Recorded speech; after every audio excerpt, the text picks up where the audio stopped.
여러분, 법으로 분명히 보장된 내 권리가 어느 날 갑자기 75%나 사라진다면 기분이 어떠실 것 같으세요?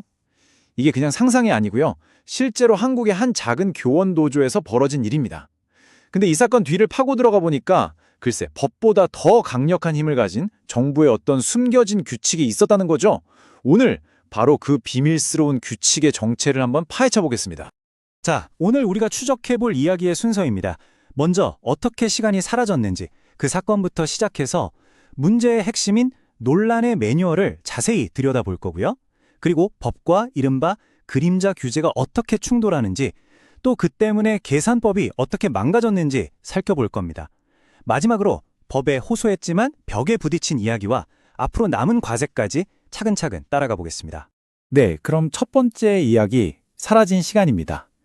모든 일의 시작은 충북의 한 보건교사 노조에서 겪은 아주 구체적인 피해 사례에서부터 출발합니다. 아니, 도대체 어떻게 이런 일이 가능했을까요? 법으로 보장된 권리가 왜, 그리고 어떻게 이렇게 한순간에 사라질 수 있었을까요? 이 질문에 답을 하려면 먼저 법이 원래 무엇을 보장하고 있었는지부터 정확히 알아야 합니다. 자, 법령과 고용노동부 고시를 보면요. 조합원이 73명인 이 노조는 99명 이하 구간에 해당하거든요. 이 구간은 작은 노조의 활동을 보호해주기 위해서 특별히 최대 800시간까지 보장해주도록 일종의 안전장치가 마련되어 있었습니다. 그런데 실제로 이 노조가 교육청으로부터 통보받은 시간은 고작 200시간이었습니다. 800시간을 기대했는데 딱 4분의 1만 받은 거죠. 나머지 75%는 그냥 공중으로 날아가 버린 겁니다. 이게 그냥 하는 말이 아니라는 걸 이 공식 문서가 보여줍니다. 보세요.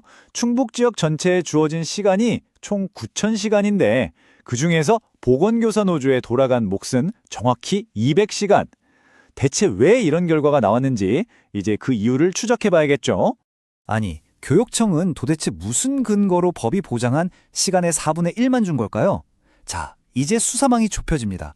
모든 단서는 고용노동부가 만든 딱 한 권의 문서로 향하고 있거든요. 바로 이겁니다. 교원 근무시간 면제제도 운용 매뉴얼.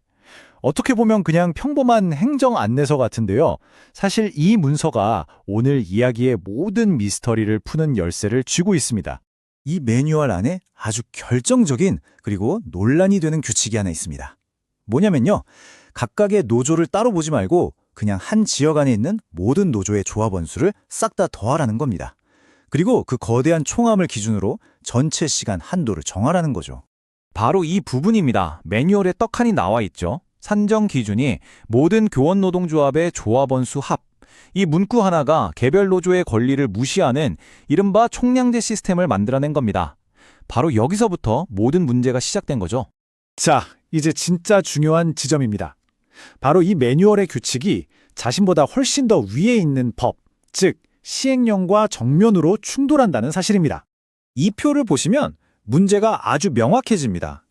상위법, 그러니까 진짜 법적 효력이 있는 시행령은요, 분명히 노동조합별로, 즉 각 노조 따로따로 계산하라고 되어 있어요. 그런데 그 아래에 있는 행정지침, 이 매뉴얼은 모든 노조를 다 합쳐서 계산하라고 하는 겁니다. 와, 이거는 뭐 완전히 서로 다른 말을 하고 있는 거잖아요? 정면으로 부딪히는 거죠. 이걸 좀 더 쉽게 비유해 볼까요? 원래 법에 말한 시도 단위라는 건요, 전국 단위 노조가 있을 때 충북 지역 조합원만 세워라 하고 걸러내는 필터 같은 거였어요. 그런데 매뉴얼이 이걸 갑자기 그 지역에 있는 모든 노조를 한꺼번에 쓸어 담는 거대한 바구니로 그 의미를 바꿔버린 겁니다. 완전히 다른 개념이죠. 바로 이럴 때 쓰는 용어가 있습니다. 그림자 규제. 이게 뭐냐면요. 공식적인 법률은 아닌데 행정기관이 만든 어떤 지침이나 규칙이 사실상 법처럼 힘을 발휘해서 국민의 권리를 제한하는 걸 말합니다. 이 매뉴얼의 규칙이야말로 바로 이 그림자 규제의 아주 전형적인 사례라고 할 수 있겠습니다. 이게 그냥 뭐 법 해석을 가지고 말싸움하는 수준의 문제가 아닙니다. 이 매뉴얼이 만들어낸 계산법은요, 현실 세계에서 정말 말도 안 되고 불공평한 결과들을 낳고 있거든요. 원래 법이 만든 제도는 이런 모습이었습니다. 마치 누진세처럼 규모가 작은 소수노조일수록 더 두텁게 보호해서 최소한의 활동은 할 수 있도록 안전망을 쳐준 거죠.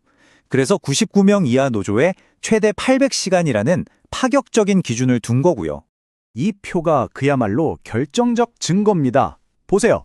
법대로라면 최대 800시간을 보장받아야 할 노조가 매뉴얼이 만든 전체 합산 총량제 안으로 들어가니까 이론적으로 받을 수 있는 시간이 호작 45시간 정도로 쪼그라듭니다.